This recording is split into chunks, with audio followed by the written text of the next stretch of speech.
அனைவருக்கும் வணக்கம். நாங்கள் டீம் பி குரூப் பி நீர்முடிச்சுகள் என்ற இந்த புத்தகத்தை ஆய்வு செய்ய இருக்கிறோம். இதை எழுதியவர் முள்ளஞ்சேரி மு. வேலையனையா.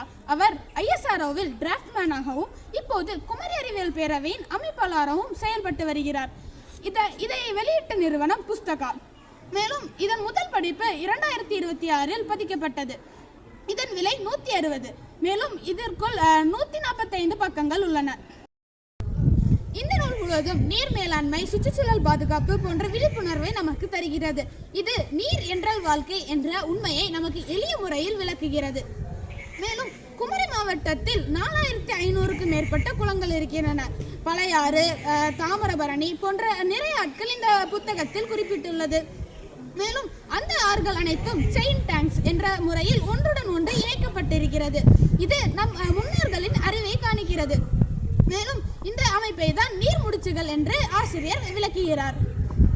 மழை நீர் நேரடியாக கடலுக்கு செல்லக்கூடாது. அதை நாம் நிலத்தடி நீராக சேமிக்க வேண்டும். அப்படி சேமிக்கும் வழிகளை சதுப்பு நிலங்கள், ஏரிகள், குளங்கள் ஆகிய குளங்கள் இப்போது அழிந்து வருகிறது. எனவே நமக்கு நீர் பற்றாக்குறை ஏற்படுகிறது.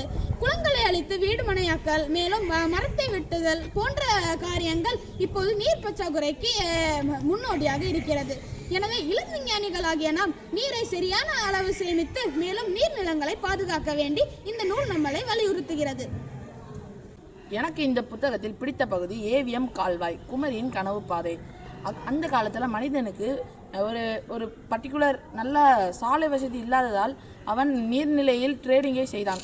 அப்போ நம்ம நீர்நிலையில் வாட்டர் பாடிஸை ட்ரேட் செய்யும் போது அது எல்லா வாட்டியும் நம்மளுக்கு கரெக்டாக ஆகாது. ஸோ நம்ம கரெக்டான ஒரு கால்வாய் இருக்கணும்னு முடிவு பண்ணி நம்ம 1864 இந்த ஏவிஎம் கால்வாய்க்கான வேலைகளை மனிதன் ஆரம்பித்தான்.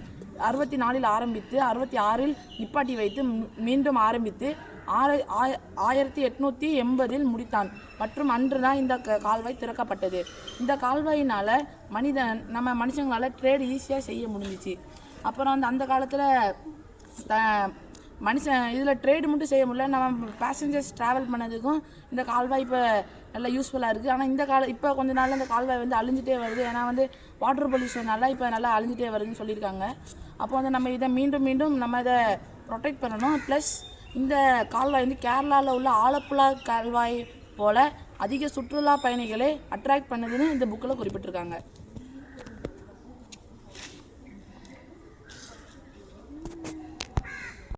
நிலத்தடி நீர். ஸோ பூமியில் இருக்க ஆறுகளை விட நிலத்தடியில் இருக்க நீர் தான் நம்ம மனுஷங்களுக்கு பயங்கரமாக யூஸ்ஃபுல்லாக இருக்குது. ஸோ அதை நம்ம பாதுகாக்கிறது நமக்கு கடமை. அது இப்போ பயங்கரமாக குறைஞ்சி வர காரணம் இப்போது காங்கிரீட்னால பில்டிங் கட்டுறது. ஸோ அதனால் வாட்டர் அங்கே தேங்கி நிற்கிறனால கிரவுண்டுக்கு அது போகாது. ஸோ அடுத்த ரீசன் நிறைய வெல்ஸை நம்ம இப்போ யூஸ் பண்ணுறதில்ல. அதனாலேயும் இல்லாமல் பொல்யூஷனாலேயும் நிறைய இடத்துல இருக்க வாட்டரை நம்ம யூஸ் பண்ணதுனால கிரவுண்ட் வாட்டர் இப்போ பயங்கரமாக யூஸ் பண்ணலை. அது கிரவுண்ட் வாட்டரும் பயங்கரமாக குறைஞ்சி வந்துட்டுருக்கு. ஸோ கிரவுண்ட் வாட்டரை கூட்டம் நம்ம பர்குலேஷன் பிட்ஸ் மாதிரி உருவாக்கலாம். ஸோ இது கல்லுகளை அமைத்து அதில் ஒரு பிட் மாதிரி வச்சு ஸோ அதில் ரெயின் வாட்டர் டேரெக்டாக அதில் விழுந்து நம்ம சேவ் பண்ணலாம். அல்லாமல் நம்ம யூஸ் பண்ணாத வெல் அதுலேயும் அதுக்கு பக்கத்தில் நம்ம கல்லை வச்சு ஸோ டேரெக்டாக ரூஃப்லேருந்து தண்ணி அங்கே அதில் ரெயின் வாட்டர் அதில் விழுற மாதிரி வைக்கலாம். ஸோ நம்ம நிறைய பிளான்ட்ஸை நடுறது மூலம் இப்போ அதான் லைக் நேச்சுரல் பியூரிஃபையராக இருக்குது. ஸோ நிலத்தடி நீரை பாதுகாப்போம், நன்றாக வாழ்வோம். நம் நாட்டின் இயற்கை வளங்கள் அழிந்து கொண்டே போகிறது. அதுவும் மனித தாக்கத்தினால்தான். இன்று நம் மாவட்டத்தில் 32க்கும் மேற்பட்ட குவாரிகள் இயங்கிக் கொண்டிருக்கிறது. மட்டுமல்லாமல் துறைமுகங்களில் மற்றும் பல சாதனைகள் நடந்து கொண்டிருக்கிறது. அதனால் கடல்களுக்கு ஆபத்தாகவும் விளைகிறது. அதனால் எழுத்துனர் என்ன சொல்கிறார் என்றால், நாம் ஒரு மலையை அழித்து ஒரு கடலை காப்பது தலையை வெட்டி தையல் போடுவதற்கு சமம் என்று எழுத்தாளர் கூறுகிறார். அதனால் நாம் இயற்கையை சீண்டல் வேண்டாம். எனக்கு பிடித்த தலைப்பு குமரியின் நீர்ச்சங்கிலி, ஒரு அறிவியல் ஆய்வு பயணம். இது எண்ணம் வித்யா கேந்திர பள்ளி மாணவர்களால் ஆய்வுக்கு உட்பட்ட பயணமானது. இது குமரியின் நீர் விநியோகம், அதாவது கோதையாறு, சிற்றாறு, பெரியாறு ஆகிய ஆறுகளை அவிழ்க்கும் பயணமாக இருந்தது. வெறும் ஆறுகள் நதிகள் எல்லாமே இதில் இணைக்கப்பட்டு பின்னி பிணைந்து ஒரு பின்னலாக நீர் சங்கிலியாக நீர் விநியோகத்திற்கும் பல ஊர்களுக்கு சென்று கொண்டிருக்கிறது. அதில் அணைகளின் அறிவியல் அமைப்பு, அதாவது ஒரு அணை வெறும் தண்ணீரை தடுத்து நிறுத்த ஒரு தடுப்பு சுவராக மட்டும் இல்லை. அதாவது பிரதான அணை, அதாவது பிரைமரி டேம்ஸ், இது பெரிய டேமாகவும் இதில் நிறைய அளவிலான தண்ணீர் தேக்கப்பட்டிருக்கும். ஆனால் இந்த தண்ணீர்களை முன்னாலிருந்து அனுப்புவதற்கு அதாவது சேலம் டேம்ஸ், அதாவது சாடில் டேம், அதாவது சின்ன சின்ன அணைகள், அதாவது அதன் கோதையாறு என்ற இடத்தில் சின்ன அணை அமைத்து இப்பொழுது கரிங்கல் என்ற இடத்தில் பெரிய அணை வைத்து அந்த மாதிரிப்பட்ட ஒரு டேமோட அமைப்பு தான் இந்த மாதிரி பிரதான அணையும் சேலம் டேம். இந்த சேலம் டேம்லேருந்து ஒன்று உடஞ்சா கூட இந்த பிரதான அணை வந்து உடையிறதுக்கு மேக்ஸிமம் வந்து சான்ஸ் இருக்குது. ஆனால் இந்த சேலம் டேம்ஸை வந்து இந்தியாவில் தான் நிறைய இடத்துல, அதாவது குமரி மாவட்டத்தில் 5 இடத்துல வந்து ஒரு பெரிய டேமுக்காக வச்சுருக்காங்க. அதே மாதிரி முத்துக்குளியல் குமரியின் அதிசய தொட்டில், இது வந்து 1341 அடி உயரத்தில் இருக்கிற பொதிகை மலையோட மடியிலிருந்து இருக்கிறது. இது ஒரு இயற்கை கொடைன்னு சொல்லலாம். அதுக்கு பிறகு இதில் இந்த கோதையாறு வந்து 60 to 40 மெகாவால்ட் கரண்டை வந்து கொடுக்கறதுக்கு அது ஒரு மிகவும் பெரிய ஆறாக இருக்கிறதுனால அது வந்து 40 to 60 வால்ட் கரண்டை கொடுக்கறதுக்கு மிகவும் யூஸ்ஃபுல்லாக இருக்குது. கோதையாறு, சிற்றாறு, பேச்சிப்பாறு ஒரு நீர் பிணைப்பு, அதாவது இந்த 3 ஆறுகளும் ஒரு நீர் பிணைப்பாக விளங்குது. அதாவது எப்படின்னா, ஒரு சிற்றாறு மலைகளில் இருக்கிற மழை நீர் வந்து சிதறாமல் சிற்றாறில் இருக்கிற அந்த ஏரிகளில் தேக்கி வைத்து அந்த ஏரிகள்லேருந்து தேக்கி வைத்த அந்த தண்ணியும் கோதையாரோட தண்ணியும் இணையிற விதமாட்டு ஒரு தொங்கு பாலம் போட்டு இந்த நுனியில் தான் அந்த 2 ஆறோட நீர் விநியோகமும் நடக்குது. அதே மாதிரி மாத்தூர் தொட்டி பாலம் ஆசியாவின் வியப்பு. அதாவது மாத்தூர் தொட்டி பாலம்ங்கிறது வெறும் காமராஜர் காலத்தில் தொடங்கப்பட்டது. அதே மாதிரி இன்னொரு மலையிலேருந்து வேற ஒரு மலைக்கு நீர் விநியோகத்தை கொடுக்கறதுக்கு அது ரொம்ப யூஸ்ஃபுல்லாக இருக்குது. அதே மாதிரி நில பாதுகாப்பும் சூழியலும் இதில் எனக்கு ரொம்ப பிடித்ததுன்னா இதுதான். ஏன்னா அவங்க வந்து எவ்வளோ ப்ராப்ளம் ஃபேஸ் பண்ணாங்கிறது கரெக்டாக அதில் குறிப்பிட்டிருக்காங்க. அதே மாதிரி அவங்க எவ்வளோ தான் கடினப்பட்டாலும் இதில் வந்து ரொம்பவும் அதெல்லாம் விளக்கி சொல்கிறதுக்கு அவங்க யூஸ்ஃபுல்லாக இந்த புக்கை கொடுத்துருக்காங்க.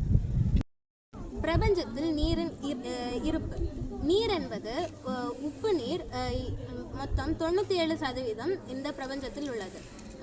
வெறும் 3% நன்னீரே இந்த பிரபஞ்சத்தில் உள்ளது.